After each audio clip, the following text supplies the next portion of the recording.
पेशे खिदमत है कहानी किस्सा गुल सनोबर का तीसरा और आखिरी हिस्सा।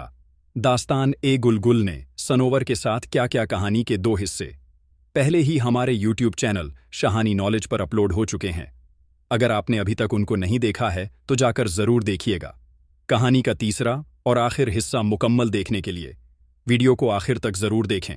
साथ ही वीडियो को लाइक करें और हमारे YouTube चैनल शहानी नॉलेज को सब्सक्राइब कर लें। शहजादे ने अर्ज किया, अगर बादशाह सलामत नवाजिश और करम मुसाफिर पर करें तो इरशाद कर दें, इस हकीकत को मुझ पर आश्कार दें। आप हुक्म कर चुके हैं कि जो ख्वाहिश हो वह पूरी करेंगे। तो मैंने अर्ज कर दी कि ए बादशाह, यह मुसाफिर सिवाय इस राज के जानने के दिल में कोई और ख्वाहिश और मतलब नहीं रखता। शहजादे के इस इसरार इश्तियाक और अपने वादे से लाचार होकर बादशाह ने खामोशी के सिवा और कोई चारा न देखा। बादशाह चुप हो गया। उस वक्त तो बात टल गई, लेकिन कुछ रोज बाद इत्तफाकन एक महफिल जश्न आरास्ता हुई। चर्चा गाने बचाने और शुगल और शराबनोशी का सामान हुआ। रंगारंग की सुरूर की महफिलें शराबे भरकर लोगों को साकी खूबसूरत लड़कियां पिलाने लगीं और मजलिस के लोग खूब खुश खुर्रम हुए, नगमे गुनगुनाए जाने लगे। बादशाह जो शराब के नशे में मदहोश था, उसी हालत में एक शराब का प्याला शहजादे को दिया। शहजादा आदाब बजा लाया और दस्ते मुबारक से प्याला लेकर शराब पीने का लगा। गर्ज के आपस में शराब का तबादला होने लगा। जब नशे में खूब मस्त हो गए तो शहजादे ने बेहिजाब होकर एक सितार उठाया और उसके तारों को मिलाकर ऐसे गीत बजाए कि अहले महफिल बेखुद हो गए और ऐसी गजल सुनाई कि सुनने वाले तो भड़क उठे। यह ना जानो कि मेरी आंख से आंसू टपका, नश्तरे इश्क लगा जिससे कि लहू टपका। सुबह दम कतराए शबनम नहीं टपके गुल से, शर्म से तेरी अर्क ए मेरे गुल टपका। विस्ल की जो याद आई मुझे कल की शब, अश्क हसरत मेरी मजगान से हर सू टपका। तूने बालों को निचोड़ा जो नहाने के वक्त, अब्रे निसियां की तरह हर बने गेसू टपका। अहर ने इश्क तबा की हुई लज्जत मालूम, पके फोड़े की तरह जब दिल बधू टपका। जब गजल खत्म हुई तो बादशाह ने शहजादे को नजदीक लाकर फरमाया कि तेरे गाने बजाने से हम बहुत खुश हुए। अब तुझको जो दरकार हो तलब कर, जो ख्वाहिश है बयान कर। शहजादे ने कहा है, ए जहां पनाह, सिवाय इस सवाल के मेरा और कुछ नहीं कि गुलबा सनोबर शकरत की गुल सनोबर के साथ क्या किया। बादशाह ने कुछ देर सोचा और फिर कहने लगा, ए मुसाफिर, तू मेरे साथ पहले यह इकरार कर कि जब तमाम हाल सुन चुकेगा तो मैं तेरा सर कलम कर डालूंगा। शहजादे ने कहा, मुझे यह भी दिल से कबूल है। सनोवर शाह ने शहजादे से कहा, ए अजीज, क्यों बेकार अपनी जिंदगी बर्बाद करता है। अब भी यह तेरे लिए वक्त है कि इस नाजायज ख्याल से बाज रह और गुल ब सनोबर का हाल मत पूछ। मगर शहजादा किसी तरह न माना। अलकिस्सा, सनोबर शाह ने नौकरों को हुक्म दिया कि वह कुत्ता जिसकी गर्दन में एक टोक जो सोने का बना हुआ है पड़ा है, वह लाकर हाजिर करो। कई नौकर जो उस कुत्ते की खिदमत में हर वक्त हाजिर रहते थे, कुत्ते को ले आए। कुत्ता बड़े तकल्लुफ से एक मसनद जो सोने हीरे जवाहरात से बनी हुई थी उस पर बिठा दिया गया। उसके बाद कई लौंडियां हाजिर हुईं। एक खूबसूरत औरत, नाजुक हाथ और पैर है, तो को जंजीर में जकड़ी हुई। 12 हबशियों के पहरे में लाई गई एक तश्त निहायत मकरूह जिसमें एक हबशी का सर धरा था, खिदमतगारों ने उस औरत के सामने लाकर रखा। उस तश्त को देखने से जान जिस्म से जैसे निकल जाती थी। फिर बादशाह ने खासा लाने का हुक्म दिया। बावर्ची खाने का खानसामा, बावर्ची खाने का दरोगा शाही बावर्ची खाने से अनवाओ एग्जाम की लजीज और लतीफ ग़िज़ाएं ले आया। खाने पीने की चीजें ले आया। कुत्ते के आगे दस्तरख्वान चुन दिया गया। कुत्ता जब खाकर खूब खुश हुआ था तब उस कुत्ते का छोड़ा हुआ खाना उस औरत के आगे एक मकरूह तश्त में लाकर रख दिया गया। जब वह कई निवाले खा चुकी तब बादशाह ने उठकर एक लकड़ी तश्त में रखे हुए हबशी के सर पर ऐसी मारी कि कई कतराए खून के सर से टपक पड़े। खिदमतगारों ने वह कतरे खून के जबरदस्ती उस औरतों को छटवा दिए। जबरदस्ती उस औरत से कहा कि इन खून के कतरों को चाट लें। बाद इसके बादशाह ने कहा कि ए शख्स, अब तू इस माजरे से वाकिफ हुआ, मुझ पर मुनासिब है कि तेरा सर काट दिया जाए, तेरा सर तन से जुदा कर दिया जाए, जिस बात का इकरार तूने पहले किया था। शहजादा बोला, हुजूर, यह तमाशा तो जरूर देखने में आया है, मगर मुझे इस तमाशे की हकीकत का हाल कुछ मालूम नहीं हुआ। ये सुनकर बादशाह मजीद अहवाल बयान करने पर मजबूर हुआ। किस्से के बयान करने के माबैन वह औरत जो दस्तों पां अफसुर्दा खड़ी थी, यकायक रो उठी। आंसू उसकी आंखों से जो टपके तो मोती बन गए। नौकरों ने उन्हें उठाकर बादशाह की खिदमत में पेश किया कि एक लम्हे के बाद वह यकायक हंस पड़ी। हंसने के साथ ही कई फूल उस औरत के मुंह से झड़ पड़े। उन्हें भी फिर खिदमतगारों ने उठाकर बादशाह को पेश किया और बादशाह ने उन्हें बड़े एहतमाम से रख लिया। बादशाह ने शहजादे से कहा, ए मर्दे मुसाफिर, यह औरत जो लोहे की जंजीरों से बंधी हुई है, इसका नाम गुल है और मेरा नाम सनोवर शाह है और मैं इस मुल्क का बादशाह हूं। ए मुसाफिर, एक रोज मैं शिकार के लिए शहर से बाहर गया। मैदान में मुझ पर प्यास गालिब आ गई। पानी की तलाश में हर तरफ मारा मारा फिरता रहा। आखिर 1000 कोशिशों के बावजूद एक तारीख कुआं नजर आया। खुदा का शुक्र बजा लाया, मगर भूख के मारे और प्यास के मारे जिस्म में इतनी ताकत ना थी, और वह कुआं भी ऐसे जंगल में था कि वहां इंसान की क्या मजाल, बल्कि परिंदा भी पर नहीं मार सकता था। बड़ी मुश्किल से घसीटता हुआ उस कुएं के किनारे पर जा पहुंचा। अपनी पगड़ी को डोलची बनाया और दस्तार की डोरी बनाकर पानी की उम्मीद से कुएं में लटका दी। तमाशे की बात है कि डोरी कुएं में अटक कई 1000 तजवीज की, मगर वह ना खींची गई। नाचार वहीं प्यास बाकी रही। फिर मैंने यूं पुकारा कि जिसने इस कुएं के अंदर के कयाम किया है, खुदा के वास्ते मुसाफिर प्यासे पर रहम करें और इस डोल को छोड़ दें। किसने ये डोल पकड़ रखा है कि डोरी खींची नहीं जा रही? प्यास के मारे मेरा दम निकला जा रहा है और कलेजा मुंह को आता है मुझ पर। किस लिए यह जुर्म किया जा रहा है? मुझ प्यासे इंसान पर मेरी गिरियां जारी करने पर एक आवाज कुएं में से मेरे कान में टकराई है कि ए बंदा ए खुदा, हम मुद्दतों से इस कुएं में पड़े हलाक होते हैं और अल्लाह के वास्ते हमको यहां से निकाल के इस जिंदगी से मौत बेहतर है। हमारे निकालने से तुझको सवाबे दारैन हासिल होगा। मैंने 1000 दिक्कत और मुश्किल और मेहनत से उनको कुएं से बाहर निकाला। मैंने देखा वह 2 औरतें अंधी और ज़ईफ बूढ़ी हैं। उनका कद झुका हुआ था, कमान की तरह हाथ पांव सूख कर कांटा और टेढ़े हो गए थे। बदन राख की मानिंद लाघर है, आंखें अंदर को धंस गई थीं, दांत झड़ गए हैं और सर हिल रहा है, कदम उठाने में भी डगमगाते हैं। सर के सारे बाल धुनी हुई रुई की तरह सफ़ेद हैं। ज़ईफ़ी और नाथवानी की वजह से जिंदगी से नाउम्मीद है। सारे बदन में झुर्रियां पड़ गई हैं। ये देखकर मैंने पूछा कि तुम्हारे यहां कैद होने का क्या सबब था? तुम्हें इस कुएं में किसने कैद किया था? उन औरतों ने कहा कि ए मुसाफिर, यहां के बादशाह ने गुस्सा करके हमको अंधा बनाकर इस कुएं में डलवा दिया था। अल्लाह ताला ने तुझको भेजा कि जिसने हमको इस कुएं से रिहाई दिलवाई। हम तुझको एक दवा बतलाते हैं, तो वह दवा लाकर हमारी आंखों में लगा दें। हमारी आंखें फौरन रोशन हो जाएंगे और तुझको बड़ा सवाब होगा, और आंखें होने के बाद उसके बदले हम तेरी किसी खिदमत से पीछे नहीं हटेंगे, और तेरे दिल में जो कोई ख्वाहिश होगी तुझे जल्द ही हासिल कर देंगे। तब मैंने पूछा कि कहो तुम्हारी आंखों की क्या दवा है? उन्होंने कहा कि ए बाबा, यहां से थोड़ी दूर पर एक दरियाए ज़खार है। उसके किनारे पर एक गाय चराई करने के लिए हमेशा आती है। अगर तू उसका गोबर लाकर हमारी आंखों में लगा दें तो अब भी हमारी आंखें रोशन हो जाएंगी। मगर वह गाय जब चरने के लिए आए तो अपने आप को उसकी नज़रों से गायब रखना है क्योंकि अगर उस डायन ने तुझे देख लिया तो तुझे हलाक कर डालेगी। ए मुसाफिर, मैं उन नबीना औरतों से यह बात सुनकर दरिया की तरफ रवाना हुआ और उसी पते पर जा पहुंचा जैसा उन दोनों अंधी औरतों ने मुझे बताया था। मैंने वहां जाकर देखा कि एक गाय पहाड़ की मानिंद कद आवर और बड़ी शहजोर के शेर का पित्ता, जिसके देखने से पानी पानी हो जाए, दरिया से निकली और किनारे पर चरने लगी। मैंने अपने आप को उसकी नज़रों से छुपा लिया।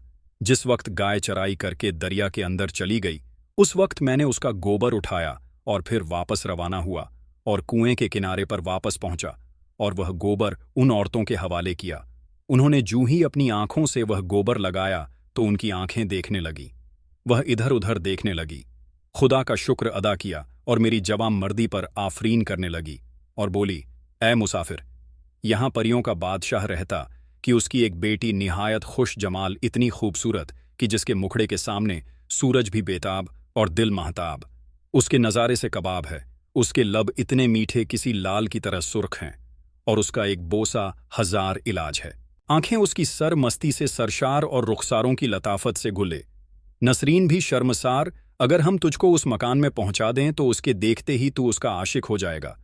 उसके माँ बाप उसको बहुत चाहते हैं और हरदम उसे छाती से लगाए रखते हैं, एकदम भी अपनी नज़रों से दूर नहीं होने देते। हर रोज़ सुबह के तड़के बिस्तर से उठकर उसकी खूबसूरती का मुशाहिदा करते हैं और फिर अपने कामों में मसरूफ़ हो जाते हैं।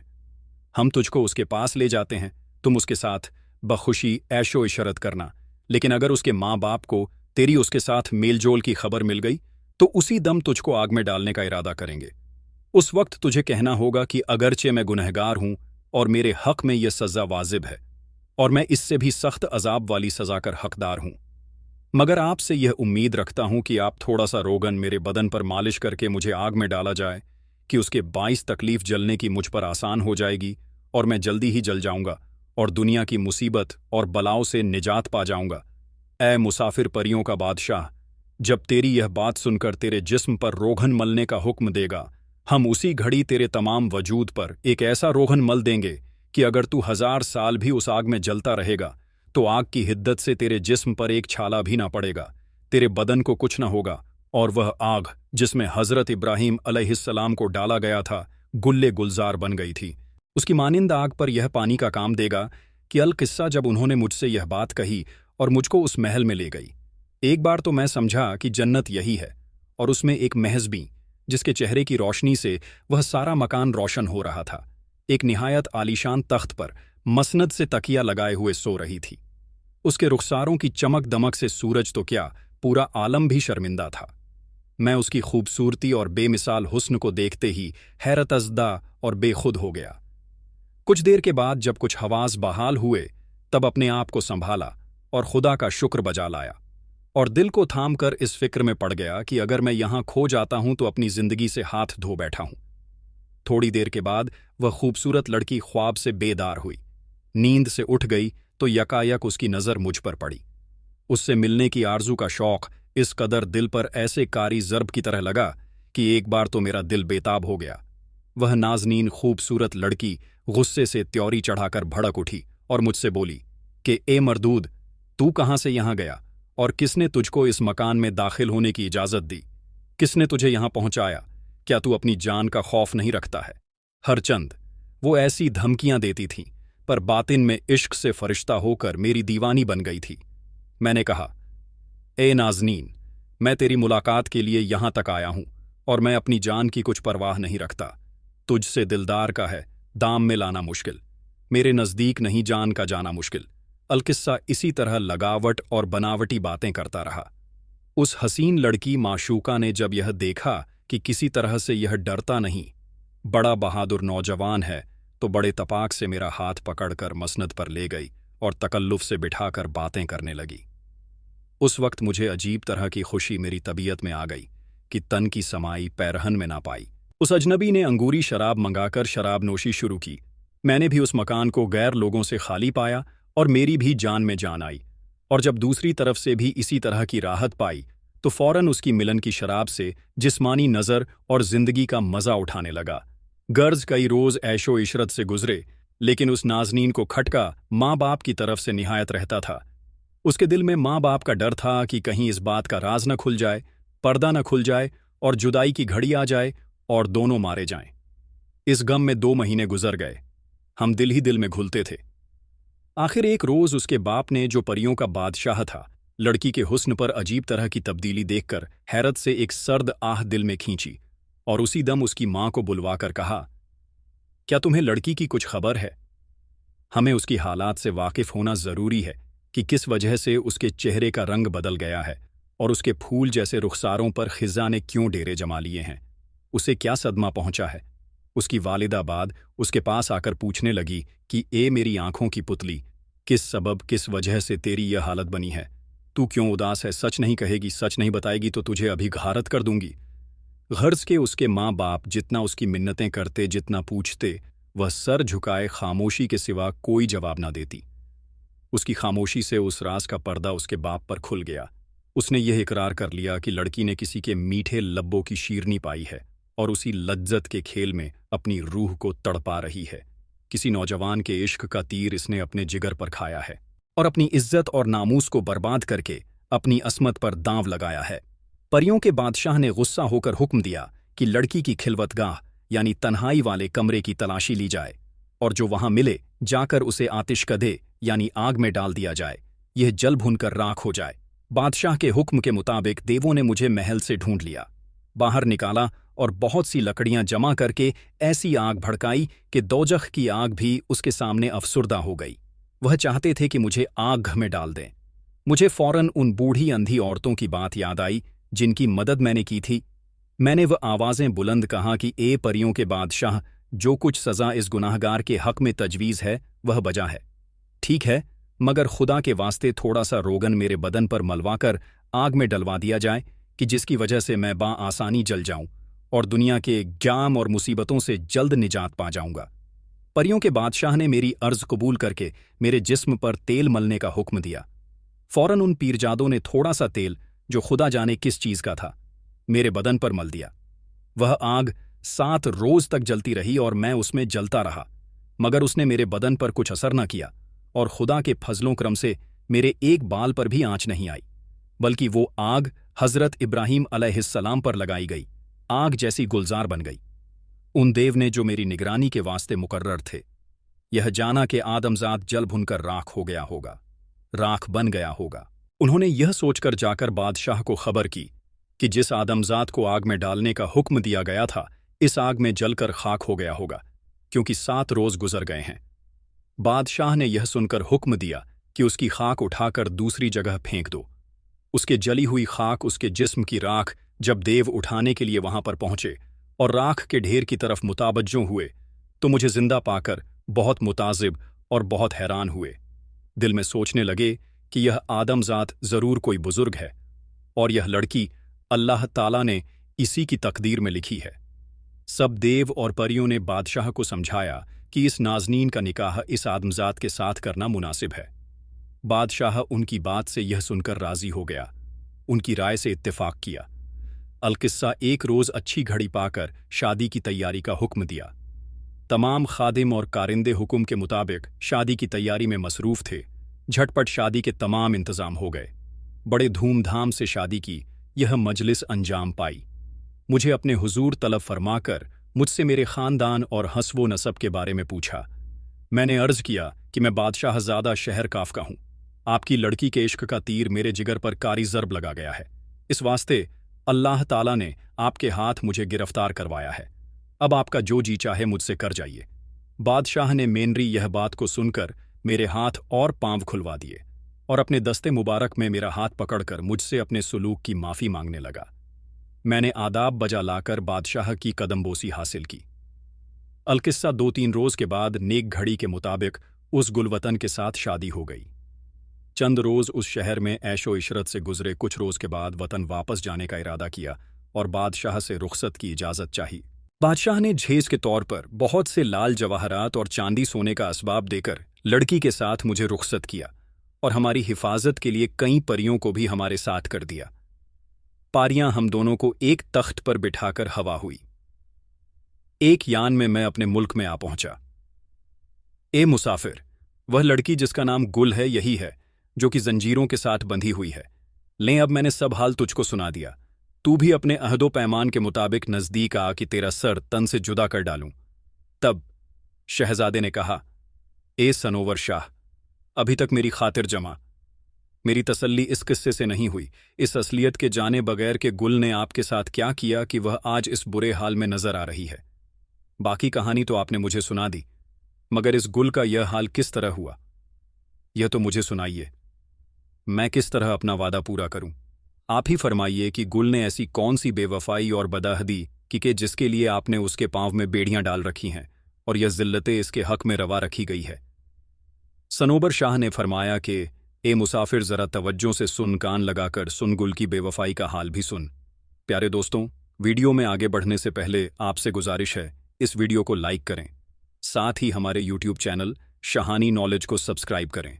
कहानी के 2 हिस्से हमारे यूट्यूब चैनल पर पहले ही अपलोड हो चुके हैं, तो मुकम्मल कहानी जानने के लिए अगर आपने अभी तक उन हिस्सों को नहीं देखा है तो जाकर ज़रूर देखिएगा।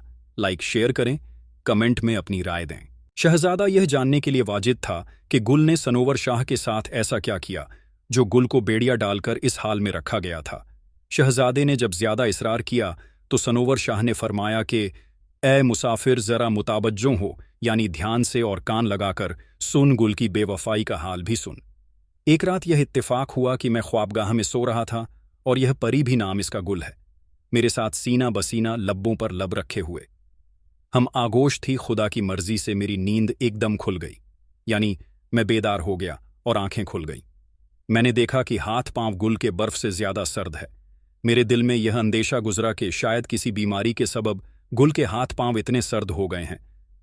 तब मैंने पूछा कि ए नाज़नीन, तेरा बदन ऐसा ठंडा क्यों हो रहा है? इसका सबब क्या है?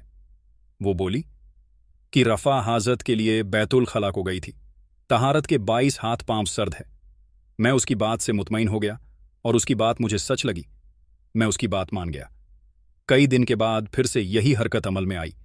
जब मैंने पूछताछ की तो उसने फिर से यही जवाब दिया कि मैं रफ़ा हाजत के लिए बैतुल खला गई थी और पानी के 22 हाथ पांव सर्द हो गए जब मैं तहारत करने लगी।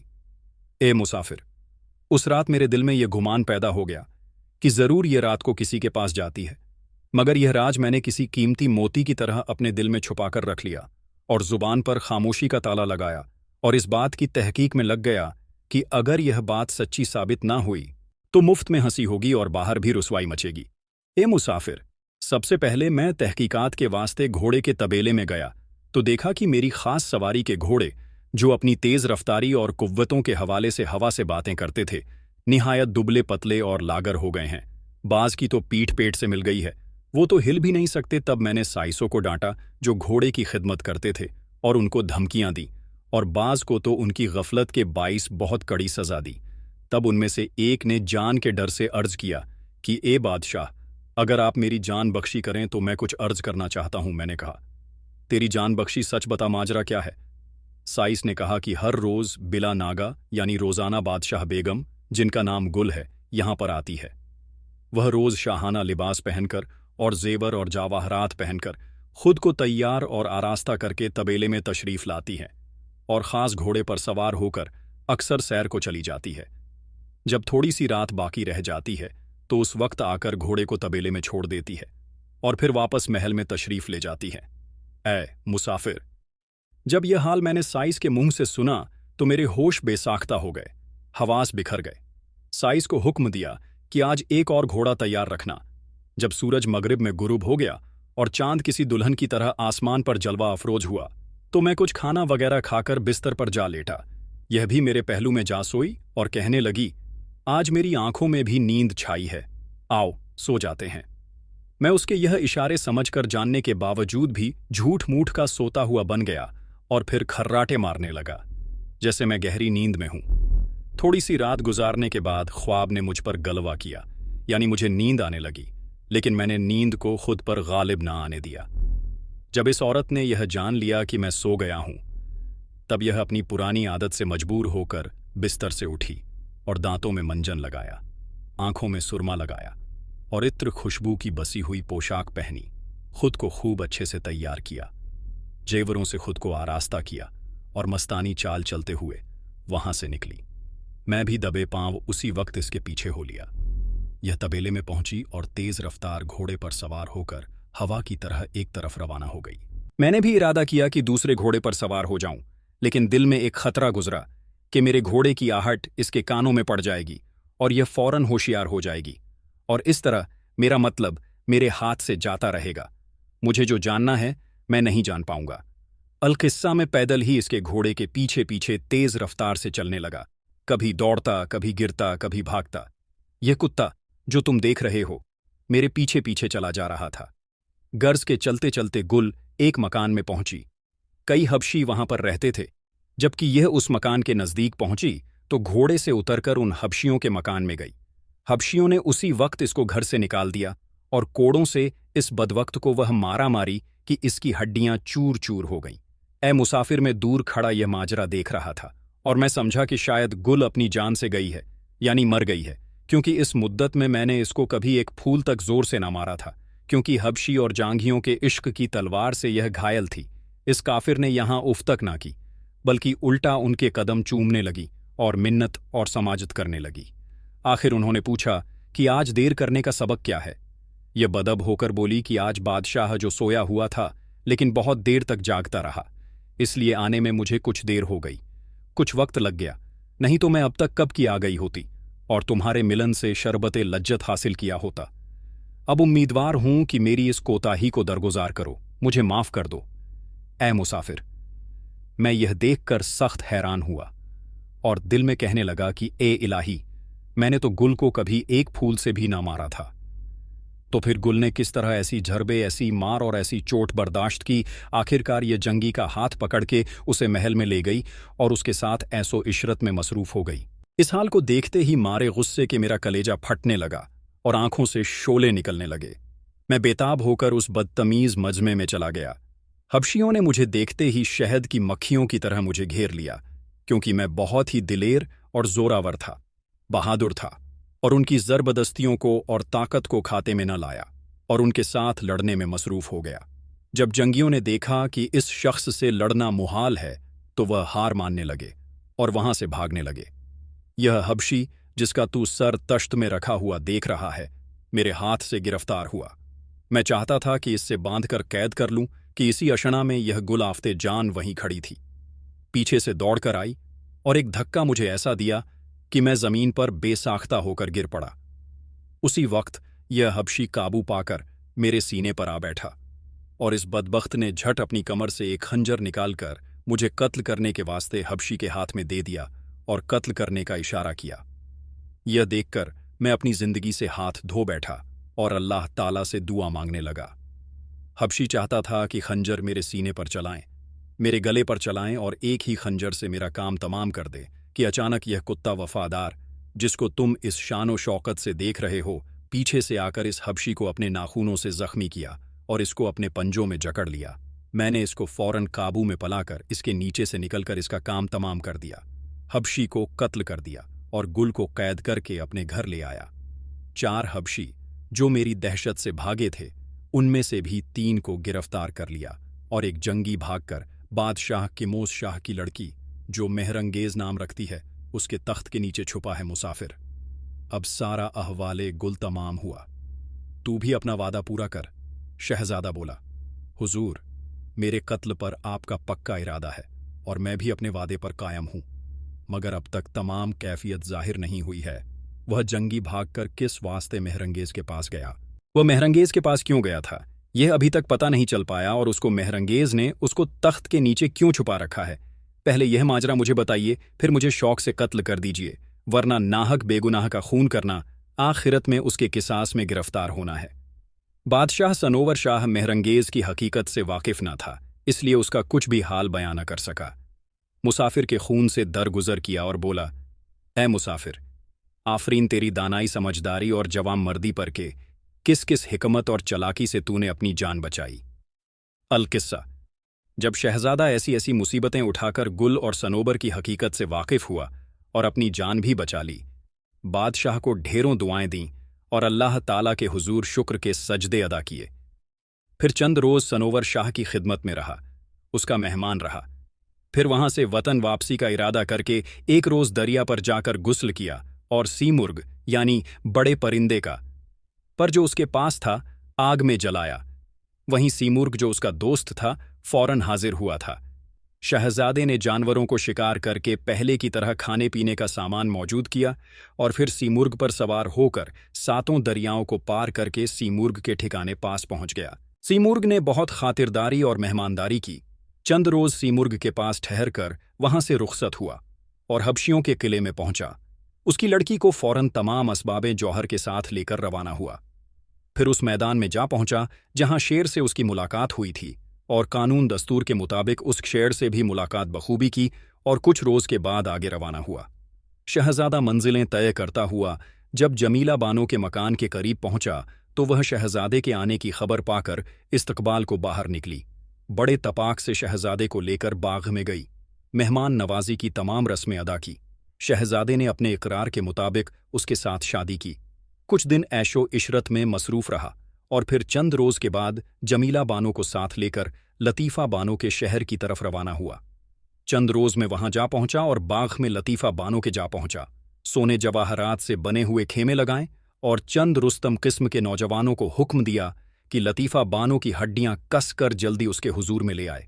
वह लोग उसके हुक्म के मुताबिक वैसा ही अमल में लाएं और लतीफ़ा बानो की मशकें कसकर उसको शहजादे के सामने पेश किया। उस वक्त शहजादे कि दिल में यह ख्याल गुजरा कि इस नापाक बेहया को उल्टा लटकाकर इसकी खाल में भूसा भर देना चाहिए या इसको कत्ल करके इसका गोश्त कुत्तों और चीलों को खिलाना चाहिए। लेकिन जमीला बानो ने, जो उसकी हमशीरा थी यानी उसकी बहन थी, उसकी इस कोताही की माफ़ी चाहिए। शहजादे ने जमीला बानो की खातिर उस बड़े गुनाह जो उसकी बहन से सरजद हुए थे उन्हें माफ़ कर दिया और उसे फने जादूगरी से आइंदा तौबा अस्तगफार करने का हुक्म दिया। और जिन शहजादों और इंसानों को जादू के जोर से उसने हिरण बना दिया था, उनको कहा कि फौरन उनकी असली हालत में लाओ। जब सब लोग अपने असली सूरतें पख्तियार कर चुके हैं तो उन्हें शहजादे ने खाने पीने को और लिबास देकर ज़रूरत की चीज़ें देकर रवाना किया। वह सब दुआएं देते हुए अपने अपने मुल्कों को चले गए। चंद रोज़ क़याम के बाद शहजादा लतीफ़ा बानो को वहीं छोड़कर आगे के लिए रवाना हुआ। 1 महीने के सफ़र के बाद शहर में शाही किमोस के कि जो मेहरंगेज़ का बाप था वहां जा पहुंचा और शहर के बाहर खेमा लगाकर जमीला बानो वगैरह को वहीं छोड़ा और खुद जवाब के वास्ते मेहरंगेज़ के मकान पर जाकर नगाड़ा बजाया। फौरन दरबानों को खबर मिली और उन्होंने शहजादे को मेहरंगेज़ के बाप के पास ले गए। शाह किमोस ने पहले शहजादे को समझाया और कहा कि ए जवान, इस ख्याल से बाज आ जा, क्यों नाहक अपनी जान को हलाकत में डालता है। कोई आज तक इस सवाल का सही जवाब मुनासिब नहीं दे सका और अपनी जान नहीं बचा सका। शहजादे ने कहा कि ए बादशाह के वह राज जो तेरी बेटी के दिल में है और जो सवाल वो लोगों से करती है, उसके सारे अहवाल को मैं जानता हूं। वह राज मुझे मालूम है और अब उसका जवाब देने के लिए मैं आया हूं। खुदा ने चाहा तो बहुत जल्द उसका ठीक ठीक जवाब दूंगा। जब यह खबर मेहरंगेज़ को पहुंची तो उसने फौरन शहजादे को अपने पास बुलाया। शहजादे ने वहां जाकर पूछा कि मेहरंगेज़ तुम्हारा सवाल किया है, तू क्या सवाल रखती है? उसने कहा, ए शहजादे, मैं यह जानना चाहती हूं कि गुल बा सनोबर छे करत कि गुल सनोबर के साथ क्या किया। शहजादे ने कहा कि ए मेहरंगेज़, जो कुछ उसने किया उसका नतीजा बखूबी पाया। तू भी उसी की तरह पशेमान होगी, उसी की तरह शर्मिंदा होगी। शहजादे के इस जवाब से मेहरंगेज़ के दिल में धड़का पैदा हो गया। बेहयाई और जानबूझकर इस किस्से को सुनने के इरादे से बोली कि ए शहजादे, जब तू इस सारे किस्से का हर्फ बा हर्फ अहवाल बयान करेगा तब मैं यह फैसला करूंगी कि तू सच कहता है या नहीं। जब शहजादा ने देखा कि यह बेशर्मी और नादानी की चाल चलती है और अपनी इस हरकत से बाज नहीं रहती, तब कहा कि ए मेहरंगेज़, अगर इरादा किस्सा गुल और सनोबर के सुनने का तू रखती है तो अपने बाप से कह कि अपने तमाम साथियों, तमाम दरबारियों के साथ यहां आकर मजलिस करें और मैं गुल और सनोबर की तमाम कहानी बयान करूंगा। मेहरंगेज़ ने वैसा ही किया। महफिल आरास्ता हो गई। मेहरंगेज़ का बाप यानी शाह किमोस शाही मसनद पर जीनत बख्श हुआ। शहजादे ने कहा कि मेहरंगेज़, अब भी खबरदार हो, क्योंकि जब मैं तेरे सवाल का जवाब दे दूंगा तो फिर मेरा तुझ पर पूरा पूरा इख्तियार बढ़ जाएगा और फिर मैं जो चाहूंगा सो करूंगा। मेहरंगेज़ ने बादशाह के रूबरू बेहयाई से वह भी कबूल और मंजूर किया और बादशाह ने भी इकरार किया। तब शहजादे ने कहा कि ऐसा है, साहिबाने मजलिस, इस सवाल की हकीकत से आज तक कोई आगाह नहीं हो सका। आसमानी पर्दे की मानिंद किसी पर यह राज न खुला, मगर अब मैं इसे बयान करता हूं। मगर पहले शहजादी मेहरंगेज़ से पूछिए कि इसने उसकी हकीकत किससे सुनी कि जिसकी तस्दीक के लिए नाहक खुदा के बंदों को हलाक करती फिरती है। नाज़नीन मजलिस ने मछली हैरतनाक होकर मेहरंगेज़ से पूछा, मगर वहां सिवाय खामोशी के कोई चारा न था। शहजादे ने कहा, मैं हकीकत से गुल सनोबर की अच्छी तरह वाकिफ हूं, मगर इसके सच्चा होने का तुझे किस तरह मालूम होगा। लिहाजा लाजिम यह है कि जिस शख्स से तूने गुल और सनोबर का अहवाल सुना है उसको हाजिर कर, ताकि मेरे सच बात पर वह गवाही दे सके। मेहरंगेज़ पहले फिजुल इधर उधर की बातें करती रही। शहजादा जब गवाह की तलब पर बहुत ज्यादा इसरार करने लगा तो मेहरंगेज़ नाचार और शर्मिंदा होकर बोली, मैंने किसी मुसाफिर से यह किस्सा सुना था, अब मैं उस मुसाफिर को कहां से लाऊं जो हाजिर करूं। तब शहजादे ने ख्याहफ़गी कहा कि अगर मैं अभी उस शख्स को हाजिर कर दूं जिसने तुमको यह किस्सा सुनाया था तो फिर क्या होगा। मेहरंगेज़ बोली, फिर तो बेहतर है। उसी वक्त शहजादे बादशाह किमोस का हाथ पकड़ा और मेहरंगेज़ के तख्त के नज़दीक ले गया और खादिमों को हुक्म दिया कि इस तरफ को यहां से उठाओ।